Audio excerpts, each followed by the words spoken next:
दोस्तों, स्वागत है आप सभी का हमारे चैनल की एक बिल्कुल ही नई वीडियो के अंदर, जहां पर आज की इस वीडियो के अंदर हम बात करने वाले हैं इस साल की सबसे बड़ी मूवी के बारे में, जिस मूवी का नाम है कल्कि 2898 AD। एंड इस मूवी की स्टार कास्ट की बात की जाए तो इस मूवी के अंदर प्रभास, कमल हसन, दीपिका पादुकोण, अमिताभ बच्चन, दुलकर सलमान, दिशा पटानी और एक्टर ब्रह्मानंदम जैसे कई सारे बड़े बड़े एक्टर्स हैं। और सही मायनों में देखा जाए तो इन सबकी एक्टिंग की वजह से ये मूवी सच में बहुत कमाल की बनी है। हालांकि सिर्फ एक्टिंग ही नहीं, बल्कि इस मूवी का स्टोरी प्लॉट, इसकी कहानी, मूवी के एक्शन सीन्स और VFX सब कुछ बहुत कमाल का है। इसीलिए आज की इस वीडियो के अंदर हम कल्कि मूवी की बात करने वाले हैं और आप सबके लिए इस पूरी मूवी की स्टोरी को एक्सप्लेन करने वाले हैं, ताकि आप सभी घर बैठे इस मूवी को एंजॉय कर सकें। तो ये वीडियो काफी कमाल की होने वाली है, इसलिए आप सभी इसे पूरा एंड तक जरूर देखना। और अगर आप में से कोई भी हमारे चैनल को पहली बार दिख रहा है तो वो जल्दी से हमारे चैनल को सब्सक्राइब कर लेना। और हाँ, सब्सक्राइब करने के साथ साथ बगल के बेल आइकन को भी और प्रेस कर लेना। और अगर आपको ये वीडियो पसंद आती है तो आप वीडियो को लाइक जरूर करना। और वीडियो को लाइक करने के साथ साथ आप सभी कमेंट्स के अंदर कल्कि जरूर लिखना। अगर आप सभी कमेंट्स के अंदर कल्कि लिखेंगे तो उससे मुझे पता लगेगा कि आपको मूवी बहुत पसंद आई है। इसीलिए जल्दी से लाइक और कमेंट करिए। और अगर आपको वीडियो देखने के बाद वीडियो पसंद आती है तो उसे शेयर भी करिए। तो आइए अब हम इन सारी बातों को साइड करते हैं और आज की इस कमाल की वीडियो को स्टार्ट करते हैं।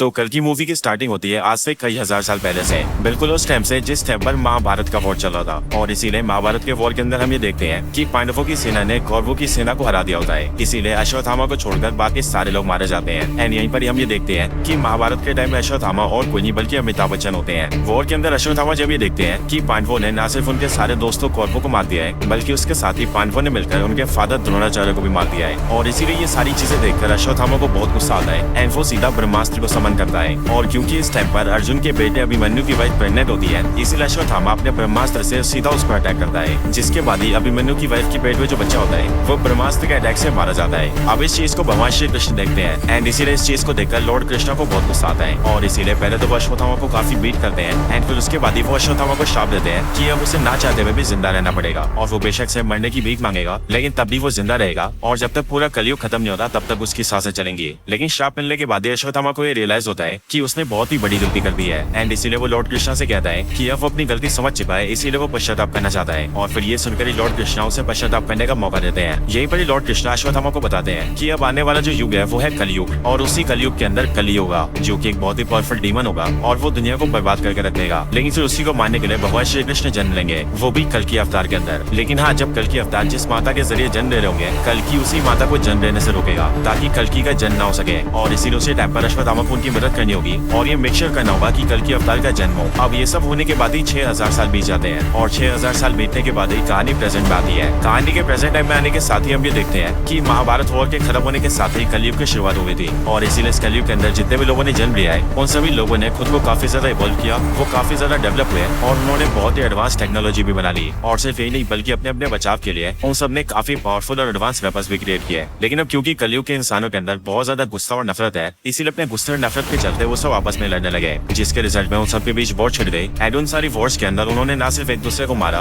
बल्कि एक दूसरे को मारने के साथ ही उन्होंने पूरी दुनिया को भी बर्बाद कर दिया। इसीलिए प्रेजेंट टाइम के अंदर हम ये देखते हैं कि अब पूरी दुनिया डिस्ट्रॉय हो चुकी है और इसीलिए पूरी दुनिया के अंदर सिर्फ एक ही ऐसा शहर है जो कि इस टाइम पर जीने लायक है, और उस शहर का नाम है काशी, जो कि इंडिया के अंदर है। इसके साथ ही यहीं पर हम ये भी जानते हैं कि असल में काशी दुनिया का पहला शहर भी है, यानी कि जब मानव सभ्यता बसना शुरू हुई थी तब उस टाइम पर काशी सबसे पहले बसाया गया था। यहाँ पर हमें पता लगता है कि काशी शहर को छोड़कर पूरी दुनिया के अंदर ऐसा कोई भी शहर नहीं है जो कि जीने लायक है, क्योंकि वो सारी जगह बर्बाद हो चुकी है। हालांकि यहाँ पर हम ये भी जानते हैं कि काशी के अलावा एक और ऐसा शहर है जो कि जीने लायक है, और उस शहर का नाम है शंबाला। लेकिन हाँ, मूवी के अंदर बहुत ही कम लोग ये जानते हैं कि शंबाला शहर कहाँ पर है। स्पेशली इसके बारे में सिर्फ वही लोग जानते हैं जो कि शंबाला में रहते हैं। अब मैं आप सबको इन रियलिटी बताऊं तो एक्चुअल रियलिटी के अंदर शंबाला नाम का कोई शहर नहीं है। लेकिन हाँ, अगर बुद्धिस्ट रिलीजन की माने तो बुद्धिस्ट लोग ऐसा मानते हैं कि शंबाला नाम का एक शहर एग्जिस्ट करता है, और उनकी मान्यताओं के मुताबिक ये शहर हिमालय के अंदर है। बट एक्चुअल में इसके बारे में कोई नहीं जानता है। और इसीलिए जिस तरह से इन रियलिटी शंबाला एग्जिस्ट करता है, ठीक उसी तरह से इसे मूवी में भी दिखाया गया है, क्योंकि मूवी में भी शंबाला शहर के बारे में कोई भी नहीं जानता है और ये भी एक छुपी हुई शहर है जिसका लोकेशन बहुत कम लोगों को पता है। अब काशी शहर के अंदर हम ये देखते हैं कि काशी के अंदर कई सारे लोग हैं और उन सब में से कुछ लोग अमीर हैं और बाकी सब लोग गरीब हैं, और इसीलिए जो भी लोग गरीब हैं उनकी जिंदगी बहुत बड़ी है। इसके साथ ही काशी शहर के मिडिल एरिया के अंदर एक कॉम्प्लेक्स नाम की बहुत बड़ी जगह है जो कि देखने में एक उल्टे से ट्रायंगल जैसा दिखता है, लेकिन ये कॉम्प्लेक्स नाम का ऑब्जेक्ट काफी ज्यादा बड़ा है और इसके अंदर खाना, साफ पानी, साफ एयर, अच्छे कपड़े, अच्छे घर मतलब पेड़ पौधे,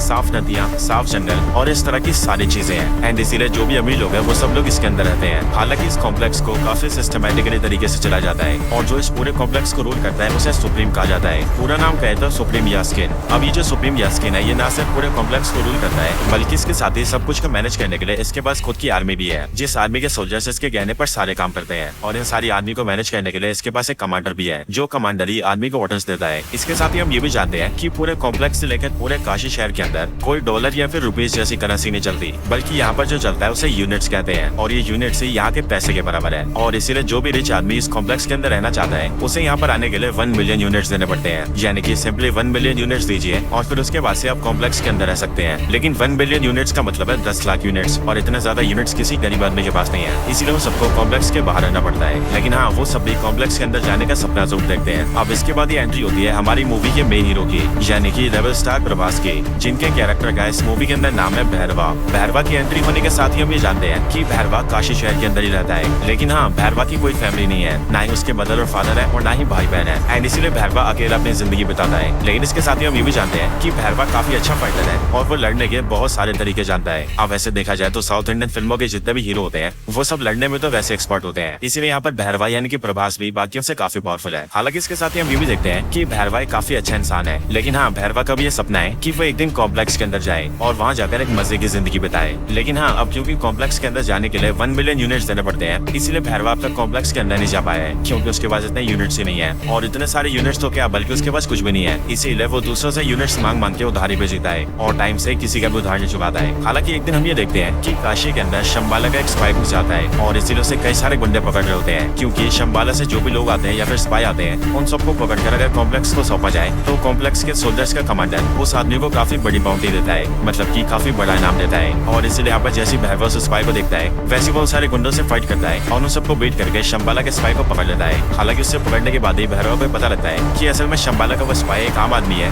जो कि बस यहाँ पर कॉम्प्लेक्स की तहकीकात करने आया है। लेकिन अब क्योंकि उसे तो सिर्फ यूनिट चाहिए थे ताकि वो कॉम्प्लेक्स के अंदर जा सके, इसीलिए वो स्पाई की बात नहीं मानता है और उसे अपने घर में बंद कर देता है ताकि कुछ टाइम बाद ही वो उसे कॉम्प्लेक्स को सौंप दे और कॉम्प्लेक्स से उसे 10,000 यूनिट्स मिले। और फिर इसी तरह से धीरे धीरे करके वो कई सारे यूनिट जोड़े और जब उसके पास 1 मिलियन यूनिट्स हो जाए तो वो कॉम्प्लेक्स के अंदर जाए। हालांकि इसके कुछ टाइम बाद हम दिशा पटानी को भी देखते हैं जिसका इस मूवी के अंदर रॉक्सी नाम होता है और वो बेसिकली मूवी के अंदर भैरवा की गर्लफ्रेंड होती है। रॉक्सी जब भैरवा से मिलती है तब हमें पता लगता है कि भैरवा ने उधार लेने के मामले में रॉक्सी को भी नहीं छोड़ा है और उसे रॉक्सी से भी कई सारे यूनिट्स उधार ले रखे हैं। लेकिन इस सबसे हटकर रॉक्सी भैरवा को बताती है कि उसकी कॉम्प्लेक्स के अंदर जॉब लग गई है एंड उसे कल से कॉम्प्लेक्स के अंदर जाना है और वहाँ जाकर साफ सफाई करनी है। लेकिन जैसे भैरवा कॉम्प्लेक्स का नाम सुनता है वैसे वो रॉक्सी से कहता है कि वो कल बस एक दिन के लिए उसे अपने साथ लेकर जाए क्योंकि उसका भी ये सपना है कि वो कॉम्प्लेक्स को अंदर से देखे। अब इसके लिए रॉक्सी एग्री कर जाती है और वो भैरवा को अपने साथ कॉम्प्लेक्स के अंदर ले जाती है। अंदर आने के बाद ही भैरवा को बहुत खुशी होती है क्योंकि वो देखता है कि कॉम्प्लेक्स अंदर से बहुत सुंदर है, वहाँ बहुत सारा साफ पानी है, खाने के लिए बहुत कुछ है, वहाँ नदियाँ हैं, जंगल है और इसी तरह की बहुत सारी सुंदर सुंदर चीजें हैं। एंड इसलिए ये सब देखकर भैरवा थोड़ा पागल हो जाता है और वो रॉक्सी के साथ मिलकर सब कुछ के मजे लेने लगता है। लेकिन हाँ, कुछ टाइम बाद ही वो सोल्जर्स के हाथों पकड़ा जाता है जिस वजह से कॉम्प्लेक्स के सोल्जर्स भैरवा को बाहर निकाल देते हैं। लेकिन हाँ, जब भैरवा को कॉम्प्लेक्स से निकाल दिया जाता है तब उसका कॉम्प्लेक्स के अंदर जाने का और भी ज्यादा मन करने लगता है क्योंकि उसने कॉम्प्लेक्स के अंदर का ट्रेलर जो देख लिया होता है। एंड इसीलिए भैरवा डिसाइड करता है कि वो जल्दी से जल्दी कॉम्प्लेक्स के अंदर जाकर ही लेगा और कॉम्प्लेक्स के अंदर ही जिंदगी बताएगा। अब इसके बाद ही सीन शिफ्ट होता है और हमें सीधा कॉम्प्लेक्स के अंदर का नजारा दिखता है। कॉम्प्लेक्स के अंदर हम एक बहुत बड़ी सी लैब को देखते हैं जिस लैब के अंदर बहुत सारी लड़कियां होती हैं और कई सारे साइंटिस्ट होते हैं जो कि उस सब पर रिसर्च कर रहे होते हैं। लेकिन फिर इसके बाद ही हमें कॉम्प्लेक्स का सुप्रीम दिखता है यानी कि सुप्रीम यास्किन और फिर यहीं पर ही हमें पता लगता है कि सुप्रीम यास्किन ही एक्चुअल में कली है। बट यहाँ पर हम ये जानते हैं कि कली यानी कि सुप्रीम यास्किन बहुत ही बुरी हालत में होता है, उसकी बॉडी काफी दुबली पतली और कमजोर सी होती है एंड उसके अंदर पावर्स भी नहीं होती है। हालांकि यहीं पर आप सबको बता दो कि ये जो सुप्रीम यास्किन होता है यानी कि कली, ये एक्चुअल में एक्टर कमल हसन होते हैं क्योंकि कमल हसन ने इस मूवी के अंदर सुप्रीम यास्किन की एक्टिंग की है। और वैसे यहाँ पर ज्यादा कंफ्यूजन ना हो उसके लिए हम कली को सुप्रीम यास्किन के नाम से नहीं बल्कि कली के नाम से बुलाएंगे। अब यहाँ पर हम ये देखते हैं कि कली बहुत बुरी हालत में होता है और इसीलिए उसे अपनी पावर्स वापस चाहिए होती है एंड वो खुद को फिर से ठीक करना चाहता है या फिर यूं कहे वो खुद को पावरफुल करना चाहता है। इसके साथ ही हम ये भी जानते हैं कि कली एक्चुअल में ह्यूमन से बहुत नफरत करता है क्योंकि कली का ऐसा मानना है कि ह्यूमंस नेचर को डिस्ट्रॉय कर रहे हैं और इन 6000 सालों में जब से कलयुग चलता आ रहा है तब उन पूरे सालों के अंदर ह्यूमंस ने पूरी दुनिया को बर्बाद करके रख दिया है। इसीलिए ह्यूमन बींग्स को जीने का कोई अधिकार नहीं है एंड इसीलिए वो सारे के सारे ह्यूमंस को खत्म कर देना चाहता है। लेकिन उससे पहले वो खुद को पावरफुल करना चाहता है। लेकिन खुद को ठीक करने के लिए और बहुत ज्यादा पावरफुल बनने के लिए कली को एक सीरम की जरूरत है जो सीरम एक प्रेग्नेंट वुमेन के पेट से निकल सकता है यानी कि ऐसे वुमेन के पेट से जिसके पेट के अंदर चाइल्ड हो। और इसके लिए कली ने एक बहुत बड़ी लैब बना रखी है एंड उस लैब में काम करने के लिए उसके पास सारे टॉप साइंटिस्ट हैं और कली के पास जितने जितने भी सोल्जर्स हैं वो उनकी मदद से बहुत सारी लड़कियों को पकड़ के लाता है और उन सबको अपनी लैब के अंदर कैद करके रखता है। और फिर उसके बाद ही कली उन सारी लड़कियों के अंदर सीडिंग करता है, जो कि बेसिकली एक साइंटिफिक एक्सपेरिमेंट है जिसके जरिए वो लड़कियों को प्रेग्नेंट करता है। लेकिन यहाँ पर वो नॉर्मल प्रेग्नेंट नहीं करता है, बल्कि वो सीडिंग करने के लिए किसी स्पेशल मेथड का यूज करता है और सीडिंग में कुछ स्पेशल मिलाता भी है, जिसके बाद लड़कियां प्रेग्नेंट होने लगती हैं। हालांकि यहाँ पर हम ये भी देखते हैं कि यहाँ पर जितनी भी लड़कियों के ऊपर सीडिंग की जाती है उनमें से सारी की सारी लड़कियां प्रेग्नेंट नहीं होती है। इसीलिए जो भी प्रेग्नेंट होती है उन सबको अलग जगह रखा जाता है एंड उन्हें रहने के लिए, खाने पीने के लिए सब कुछ बहुत ही बढ़िया दिया जाता है। लेकिन जो भी लड़कियां सीडिंग के बाद भी प्रेग्नेंट नहीं हो पाती उन सबको लैब के अंदर स्लेव बनाया जाता है, यानी कि गुलाम। और फिर वही सारी स्लेव लड़कियां सभी प्रेग्नेंट हुई लड़कियों की सेवा करती हैं और जो भी उन्हें हेल्प चाहिए होती है वो सारी हेल्प भी करती हैं। हालांकि यहीं पर हम ये भी जानते हैं कि कली को जिस सीरम की जरूरत है वो सीरम उसी प्रेग्नेंट लड़की के पेट से निकल सकता है जो कि 121 डेज से ज्यादा टाइम से प्रेग्नेंट हो, यानी कि वो कम से कम 4 महीने की प्रेग्नेंट हो। लेकिन यहाँ पर हम ये देखते हैं कि कली की सीडिंग की वजह से यहाँ लैब में जितनी भी लड़कियों को प्रेग्नेंट किया जाता है वो सभी लड़कियां 90 या फिर 91 डेज से ज्यादा जी नहीं पाती हैं, मतलब कि उन सबकी 3 महीने में ही मौत होने लगती है। लेकिन तब भी कली लगातार लड़कियों के ऊपर सीडिंग करवाता रहता है ताकि एक न एक दिन उसे ऐसी लड़की मिले जो कि 121 डेज से ज्यादा टाइम तक प्रेग्नेंट हो, और जिस दिन ऐसा हुआ उस दिन उसे सीरम मिल जाएगा। अब इन सब के बाद यहीं पर ही हम दीपिका पादुकोण को देखते हैं जो कि लैब के अंदर कैप्चर की हुई लड़कियों में से एक होती है। लेकिन हाँ, यहाँ पर हम ये देखते हैं कि दीपिका पादुकोण प्रेग्नेंट नहीं होती है, बल्कि वो उन लड़कियों में से एक होती है जो कि सीडिंग के बाद भी प्रेग्नेंट नहीं हो पाएगी एंड इसीलिए वो यहाँ पर एक स्लेव की तरह काम करती है और जो भी प्रेग्नेंट है उन सबकी हेल्प करती है। इसके साथ ही हमें ये भी पता लगता है कि दीपिका पादुकोण जब बहुत छोटी थी तब उसी टाइम पर उसके पेरेंट्स ने उसे कॉम्प्लेक्स के अंदर भेज दिया था, इसीलिए वो बचपन से यहाँ पर है। इसके साथ ही उसका जो नाम है वो यहाँ पर सम 80 रखा गया है, यानी कि SUM सम और 80। हालांकि कुछ दिनों के बाद ही हम ये देखते हैं कि एक्चुअल में दीपिका पादुकोण यानी कि सम 80 प्रेग्नेंट है और उसे प्रेग्नेंट हुए टोटल 5 महीने हो चुके हैं, यानी कि 150 डेज से भी ज्यादा। और सच में ये बहुत ही बड़ी बात थी, लेकिन एक्चुअल में दीपिका ने इस बात को सबसे छुपा कर रखा था और उसने किसी को पता नहीं लगने दिया था कि वो इतने टाइम से प्रेग्नेंट है। हालांकि इसके कुछ टाइम बाद ही हम ये भी देखते हैं कि दीपिका के बहुत टाइम छुपाने के बाद भी इस चीज को एक सोल्जर देख लेता है और इसीलिए वो सीधा कॉम्प्लेक्स के कमांडर को बता देता है कि दीपिका 150 डेज से भी ज्यादा प्रेग्नेंट है। और फिर इसीलिए लैब वाले उसे उठा लेते हैं एंड उसकी बॉडी को एक बड़ी सी मशीन में डाल देते हैं एंड उसके पेट से सीरम को एक्सट्रैक्ट करने की कोशिश करते हैं। लेकिन जब एक्सट्रैक्शन को स्टार्ट किया जाता है तब जैसे ही सिर्फ एक ही बूंद एक्सट्रैक्ट होता है, वैसे ही एक बूंद के एक्सट्रैक्ट होने के साथ ही वो मशीन रुक जाती है और फिर उसके बाद पावर सप्लाई कट जाती है, लाइटें धीरे धीरे करके जलने बुझने लगती है एंड आसपास की सारी चीजें हिलने लगती है। और फिर इसी टाइम पर दूसरी तरफ हम ये देखते हैं कि यहाँ से थोड़ी दूरी पर एक टेम्पल होता है और उसी टेम्पल के अंदर अश्वत्थामा होता है जो कि वैसे तो काफी टाइम से मेडिटेशन में होता है, लेकिन अभी अचानक से उसकी आंखें खुलती हैं और वो इस बात को फील करता है कि कल की अवतार जन्म लेने वाले हैं और इसीलिए भगवान उसे संकेत दे रहे हैं कि वो उनके जन्म होने में कोई बाधा न आने दे। एंड फिर इसके लिए अश्वत्थामा वहाँ से निकल जाते हैं और वो उसी वुमेन को ढूंढने लगते हैं जो वुमेन कल की अवतार को जन्म देने वाली है। हालांकि इसी टाइम पर हमें भी पता लग जाता है कि असल में जो कल की अवतार को जन्म देने वाली है वो बनी बल्कि दीपिका पादुकोण है, यानी कि सम 80। इसके बाद ही हम कॉम्प्लेक्स में देखते हैं जहाँ पर सिर्फ एक बूंद सीरम के निकलने के बाद ही एक्सट्रैक्शन रुक गया था। लेकिन फिर इसके अगले बार हम ये देखते हैं कि जिस मशीन के अंदर दीपिका होती है उसी मशीन के अंदर उसकी फ्रेंड आ जाती है जो कि दीपिका की तरह एक स्लेव थी और वो दीपिका को वहाँ से निकाल लेती है एंड वो एक खुफिया रास्ते से होते हुए काफी नीचे आ जाती है। वहाँ पर आने के बाद ही वो दीपिका को बताती है कि वो असल में शंबाला की एक स्पाई है एंड वो पिछले 2 सालों से कॉम्प्लेक्स के अंदर है और यहाँ आकर वो सारी इन्फॉर्मेशन इकट्ठा कर रही है ताकि वो इन सब के बारे में शंबाला शहर के अंदर बता सके। नीचे लाने के बाद ही वो दीपिका को गेट के पास ले आती है और वो दीपिका को बताती है कि यहाँ पर एक खुफिया गेट है जहाँ से वो लोग कॉम्प्लेक्स से बाहर निकल सकते हैं। इसके साथ ही वो ये भी बताती है कि उसने अपने कुछ दोस्तों को सिग्नल देकर वहाँ पर बुला लिया है और इसलिए वो चाहती है कि दीपिका वहाँ से निकल जाए, जिसके बाद उसके दोस्त उसे सीधा शंबाला ले जाएंगे और वहाँ पर वो सुरक्षित रहेगी। हालांकि दीपिका से ये पूछती है कि वो आखिर ये सब क्यों कर रही है, जिस पर वो दीपिका को बताती है कि असल में शंबाला एक काफी पवित्र शहर है एंड वहाँ पर हम सबका ये मानना है कि ये एक औरत भगवान को जन्म देगी, यानी कि कल की अवतार को, जिसके बाद ही वो कल की अवतार सारे इंसानों का भला करेंगे और इसी उम्मीद पर हमारा पूरा शंबाला शहर जी रहा है। एंड मुझे ऐसा लगता है कि तुम ही वो औरत हो जो कि भगवान को जन्म देने वाली है,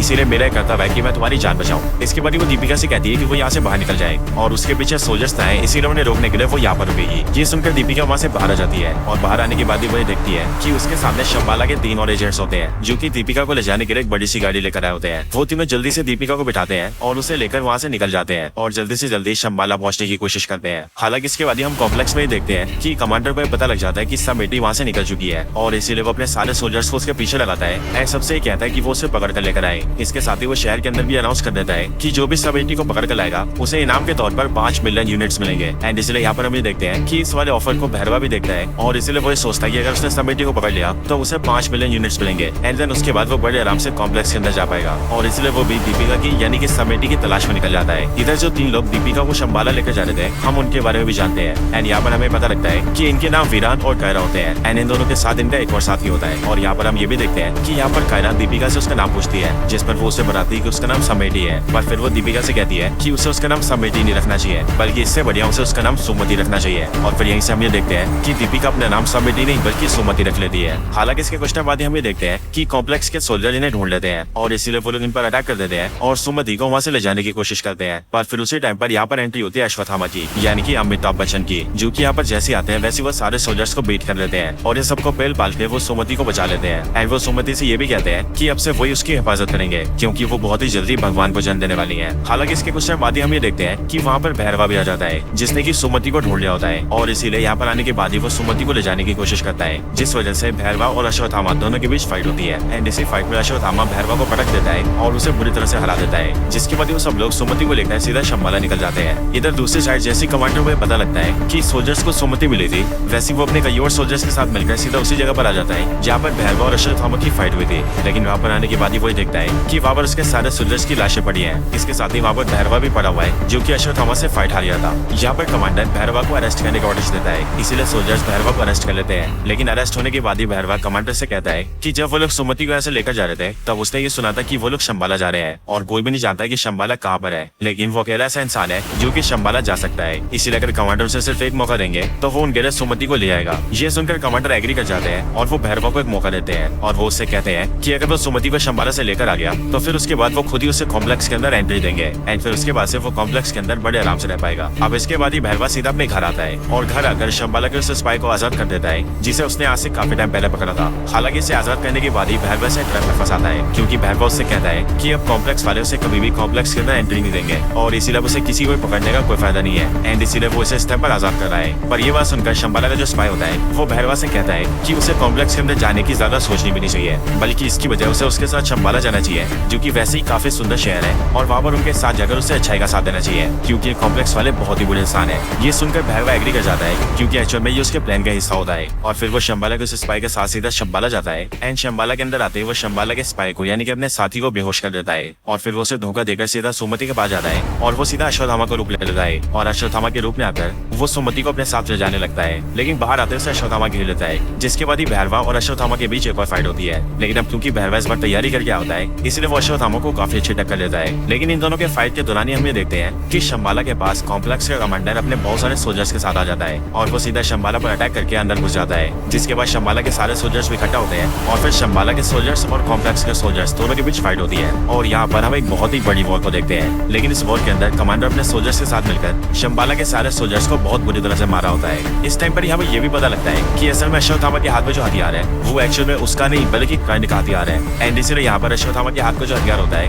वो अचानक से गिरकर सीधा भैरवा के हाथ में आ जाता है। लेकिन जैसे वो भैरवा के हाथ में आता है वैसे वो हथियार चमकने लगता है और भैरवा की पावर्स भी बहुत ज्यादा बढ़ जाती है। और फिर सीधा यहाँ पर फ्लैशबैक आता है और फ्लैशबैक के जरिए हमें जानते हैं कि असल में भैरवा ही महाभारत के टाइम का अर्जुन है और यहाँ पर उसकी अर्जुन वाली असली पावर्स जाग चुकी है और फिर इसके लिए भैरवा कुछ टाइम के लिए अर्जुन बन जाता है और वो सीधा कमांडर के सारे सोल्जर से लड़ने लगता है एंड फिर वो सारे सोल्जर्स को मार देता है और एंड में वो कमांडर को भी मार देता है और फिर इस तरह से वो सुमति को बचा लेता है। लेकिन फिर जैसे वो अपना हथियार छोड़ता है वैसे हम ये देखते हैं कि वो एक बार फिर से भैरवा बन जाता है, यानी कि वही भैरवा जिसे कॉम्प्लेक्स के अंदर जाना है और इसीलिए हो जाते वो सीधा सुमति को उठाता है और उसे लेकर अपनी गाड़ी में बैठ जाता है और वहाँ से सीधा अपनी गाड़ी को फ्लाई करता है और शंबाला से निकल जाता है। इस टाइम पर अश्वत्थामा से रोकने की कोशिश करता है लेकिन वो भी भैरवा को रोकने में फेल हो जाता है और भैरवा सुमति को लेकर अपने साथ निकल जाता है। अब इसके बाद ही हमें सीधा कॉम्प्लेक्स का सीन दिखाया जाता है जहाँ पर हम कली को देखते हैं। अब आपको याद हो तो जिस टाइम पर सुमति का एक्सट्रैक्शन चल रहा था उस टाइम पर मशीन के बंद होने तक वहाँ पर एक बूंद सीरम को निकाल लिया गया था एंड इसलिए यहाँ पर हम ये देखते हैं कि उसी एक बूंद सीरम को सीधा कली के हाथ में दिया जाता है और फिर कली जैसी उसे लेता है वैसी सीरम के उसे एक बूंद को वो अपनी बॉडी में डाल लेता है और जैसी वो एक बूंद सीरम कली की बॉडी में जाता है वैसे हम ये देखते हैं कि कली की दुबली पतली और कमजोर सी बॉडी बहुत ही पावरफुल और मस्कुलर हो जाती है और वो बहुत ज्यादा शक्तिशाली हो जाता है। और फिर इसके बाद ही कली डिसाइड करता है कि अब उसे बाकी का पूरा सीरम चाहिए और इसके लिए वो खुद ही सुमति को ढूंढेगा और उसके अंदर से सारा सीरम निकाल लेगा और जब ऐसा होगा तब कली इतना ज्यादा पावरफुल हो जाएगा कि तब उसे रोकने वाला कोई भी नहीं होगा, यहाँ तक कि भगवान भी नहीं। हालांकि दोस्तों यहीं पर ये मूवी एंड हो जाती है और इसीलिए जब इस मूवी का नेक्स्ट पार्ट आएगा तभी हमें पता लगेगा कि इसकी आगे की स्टोरी में क्या होने वाला है। लेकिन हाँ दोस्तों, तब तक के लिए इसकी स्टोरी यहीं पर एंड होती है। सो दोस्तों यही थी वीडियो कल की मूवी के ऊपर। आप सबको इस मूवी की स्टोरी और हमारी वीडियो कैसी लगी ये आप मुझे कमेंट्स के अंदर जरूर बताना और अगर आप सभी का कोई और रिकमेंडेशन हो तो वो भी मुझे कमेंट्स के अंदर बता सकते हैं। बाकी वीडियो पसंद आई हो तो इसे लाइक जरूर करें और कमेंट्स के अंदर भी कल की जरूर लिखें। आप वीडियो को लाइक और कमेंट जरूर करना क्योंकि जब आप वीडियो को लाइक करेंगे और कमेंट्स के अंदर कल की लिखेंगे तब हमें भी ये पता लगेगा कि आप सबको वीडियो बहुत पसंद आई है। और हाँ, अगर आपको सच में वीडियो ज्यादा पसंद आई हो तो आप वीडियो को लाइक और कमेंट करने के साथ साथ वीडियो को शेयर भी कर देना ताकि आपके साथ साथ आपके सारे दोस्त भी इस वीडियो को देखकर मूवी की स्टोरी जान पाए। और हाँ, अगर आपको इसके अलावा हमारे चैनल की कोई और ऐसी वीडियो देखनी हो तो आप सिंपली हमारे चैनल को चेकआउट कर सकते हैं, या फिर मैंने कई सारी वीडियोस के लिंक डिस्क्रिप्शन में भी दिए हुए हैं। आपका जो मन करे आप वो वाली वीडियो देख सकते हैं, और मुझे उम्मीद है कि आपको वो सारी वीडियोस बहुत पसंद आएंगी। तो बस आज की इस वीडियो में इतना ही। इस वीडियो को यहीं पर एंड करते हैं। मैं मिलता हूँ आपसे ऐसी किसी और बेहतरीन वीडियो में। तब तक के लिए गुड बाय।